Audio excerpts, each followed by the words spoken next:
രാത്രിയിൽ നാം എഴുന്നേറ്റ് ദൈവപുത്രനെ സ്തോത്രം ചെയ്യണം. എന്തെന്നാൽ കർത്താവ് വരുന്നു എന്ന് രാത്രിയിൽ അട്ടഹാസമുണ്ടാകുകയും നീതിമാന്മാരും പുണ്യവാന്മാരും ദീർഘദർശിമാരും ശ്ലീഹന്മാരും പരിശുദ്ധ സഹോദരന്മാരും തൻ്റെ എതിരേൽപ്പിന് പുറപ്പെടുകയും ചെയ്യുന്നു.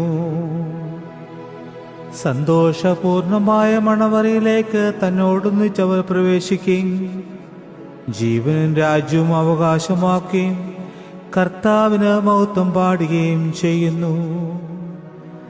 കർത്താവേ, എൻ്റെ കിടക്കയിന്മേൽ നിന്നെ ഞാൻ ഓർക്കാത്ത രാത്രിയില്ല.